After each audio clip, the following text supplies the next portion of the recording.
अब आती है बात नर्मदा संरक्षण की, तो यहाँ पर विभाग, शासन, प्रशासन, लोगों की आस्थाएं कितनी कारगर हैं आज आप इस गौरी घाट में देख पाएंगे। परंतु मां नर्मदा की जो स्थिति है वो सिर्फ चुनावी वादों तक ही सीमित होती है। आइए मेरे साथ, मैं आपको एक गंदा नाला दिखा रहा हूँ जो लंबे समय से अनवरत बह रहा है। चारों नाले हैं जो जबलपुर से आते हैं शहर की गंदगी लेकर के और मां नर्मदा में आकर के मिलते हैं। पूरा काला पानी यहाँ से ये गंदा, ये देखिए, ये यहाँ पर मां नर्मदा में जाकर के मिल रहा है। क्या राजनीतिक तौर पर हमेशा यह आडंबर ही रचा जाएगा चुनाव के पहले वोटों के लिए कि हम मां नर्मदा के लिए ये करेंगे, हम मां नर्मदा के लिए वो करेंगे? संरक्षण में क्या हो सकता है? न जाने कहाँ का मलमूत्र आकर के मां नर्मदा में मिल रहा है। मैं अगर सिर्फ नर्मदा कहूँ तो ये एक नदी है, अगर मैं माँ कहूँ तो ये जीवनदायी।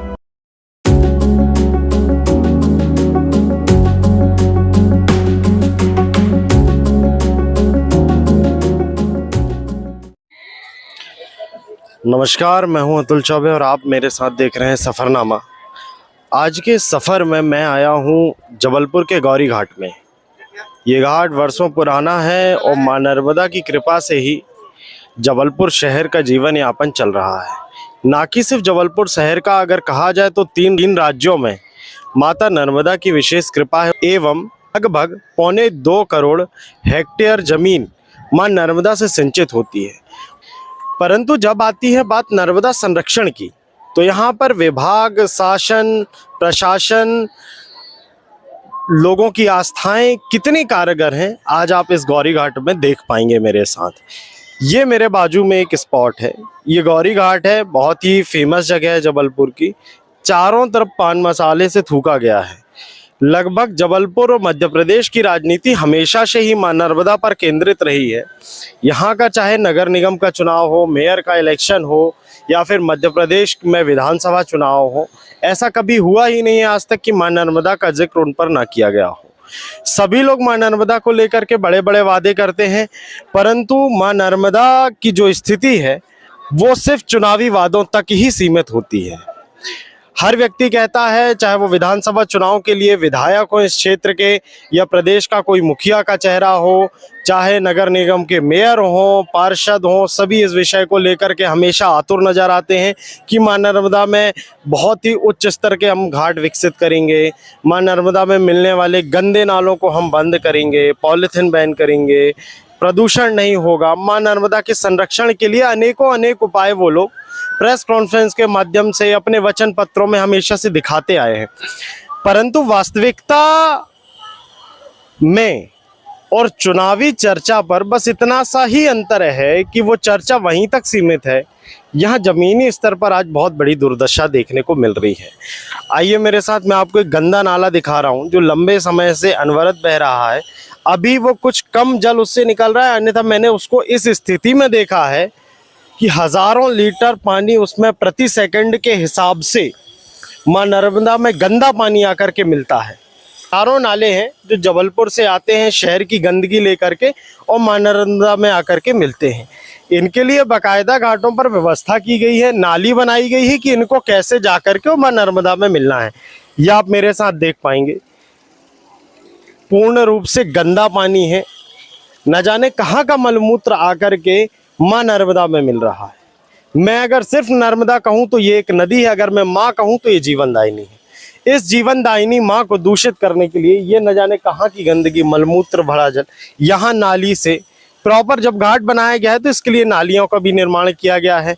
जगह जगह पान मसालों से थूका गया है, जगह जगह पॉलीथिन है। प्रदूषण का ऐसा चेहरा आपको शायद ही कहीं ऐसे स्थान पर मिले जिसे माँ की संज्ञा प्राप्त हो। आप मेरे साथ देख पाएंगे कैसी दुर्दशा है इसकी ये यहाँ पर। और ऐसा एक नहीं, हर जगह हर घाट में ऐसे ही नाले बनाए गए हैं। एक बड़ा नाला है, ये भी सतत पूरे शहर की गंदगी लेकर के कोई भी वाटर ट्रीटमेंट प्लांट किसी भी नाले या नाली में जो गंदा पानी आकर के मां नर्मदा से मिल रहा है उसके लिए नहीं लगाया गया है। ये यहाँ से जा रहा है, इसका चैम्बर यहाँ पर आगे दिया हुआ है। ये सतत आप देख पाएंगे यहाँ से, ये यहाँ से ऐसा आते हुए ये यहाँ पर इसको ढक दिया गया है। और इसी में जब आप आगे आएंगे ये यहाँ से ये नाला यहाँ सीधे आता है। ये देखिए एक गंदगी का ढेर, डस्टबिन होते हुए भी, और जगह जगह पॉलीथीन दिख रही है जो कि पूर्णतः पर्यावरण की शत्रु है। ये देखिए यहाँ से ये गंदगी, ये पूरा काला पानी, यहाँ से ये गंदा, ये देखिए ये यहाँ पर माँ नर्मदा में जाकर के मिल रहा है।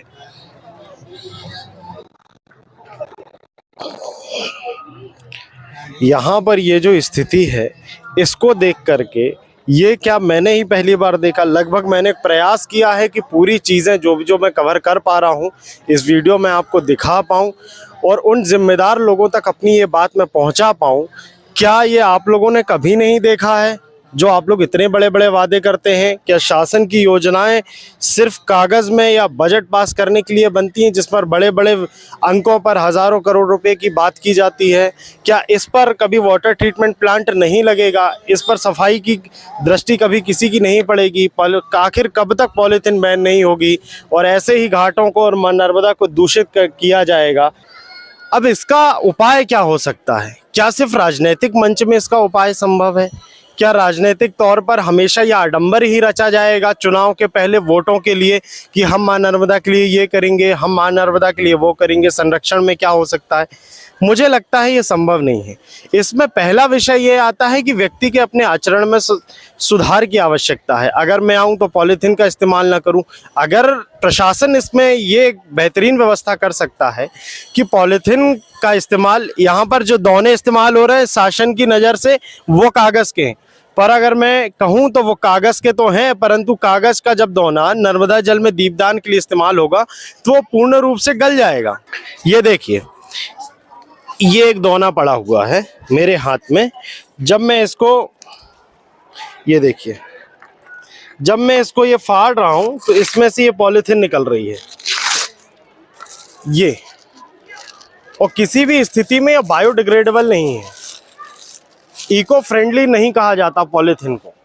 इस पूरे विश्व का अगर कोई विनाशक है तो वो प्लास्टिक है, और वो इसमें है। जो हजारों और लाखों की तादाद में इसमें दीपदान किया जाता है, दिखाने को ये आडंबर है। नीचे कागज़ है और इसके ऊपर वो पॉलीथीन जो मैंने अभी आपको निकाल करके दिखाई हुई है, परंतु उसके बाद भी शासन की नज़र इस पर नहीं पड़ रही है।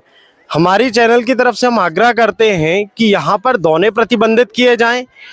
जितना हो सके आप उतना इस पर जुर्माना लगाइए, जिसमें लोगों के स्वभाव में ये सुधार आ सके कि यहाँ पर पॉलीथीन और पान मसाले, इतना अच्छा रंगाई पुताई करवाई गई है, परंतु जिस हिसाब से यहाँ पर पान मसालों का प्रदूषण फैला हुआ है, जगह जगह ये सब कुछ रंग बिरंगा, एक नए कलर में सब कुछ रंग गया है। इतनी लोगों ने जुबां केसरी करके इसे फैलाया हुआ है। विशेष आग्रह है इस पर कि यहाँ के जो भी जिम्मेदार लोग हैं, पान मसाले यहाँ पर पूर्ण रूप से प्रतिबंधित होने चाहिए और साथ ही साथ पॉलीथीन भी प्रतिबंधित होने चाहिए। और एक ऐसी समिति का गठन होना चाहिए जो सतत, जब तक यहाँ पर लोगों का आना जाना हो, संख्या हो, भीड़ हो, तब तक वो इस पर निगरानी करे। अगर कोई भी आचरण के विरुद्ध इसमें काम करता है तो जुर्माने की एक व्यवस्था की जाए, चालानी कार्यवाही की जाए, जिसमें एक बड़ी मात्रा में दीपदान होता है। सबसे बड़ी समस्या ये है कि जो सर्वाधिक प्रदूषण जिससे मां नर्मदा को फैल रहा है उसका कारण है दीपदान। दीपदान अधिक लाखों करोड़ों की संख्या में रोज मां नर्मदा पर प्रवाहित किया जाता है, दीपदान किया जाता है। दीपदान जिस दौने में किया जाता है वो दौना पॉलीथीन का होता है, चूंकि वो कागज का होगा तो तुरंत ही गीला हो जाएगा, तो इसलिए संभव नहीं है, वो पॉलीथीन का होता है। परंतु अगर उसी जगह आटे का दीपक सूखने के बाद, गीले आटे से दीपक बना करके जब वह सूख जाएगा तो वो इस पानी में इतने जल्दी गीला नहीं होगा, उतराएगा भी और वो मछलियों का भोजन भी होगा। और या फिर गाय के गोबर से बना हुआ दिया, क्या उसका दीपदान नहीं हो सकता? ये एक वैकल्पिक व्यवस्था है जो अच्छी हो सकती है, इको फ्रेंडली भी हैं, जो बिना प्रदूषण फैलाए आपकी आस्थाओं को भी सहेज कर रखेंगी और मां नर्मदा को विनाश से बचाएंगी और हमेशा सतत मां नर्मदा जीवनदायिनी ऐसी ही बनी रहे, उसके लिए प्रयास करेंगी। आप सभी को वीडियो को अंत तक देखने के लिए बहुत बहुत धन्यवाद। कैमरामैन पराग के साथ मैं अतुल चौबे आप सभी का बहुत बहुत धन्यवाद करता हूँ। मात नर्मदे हर।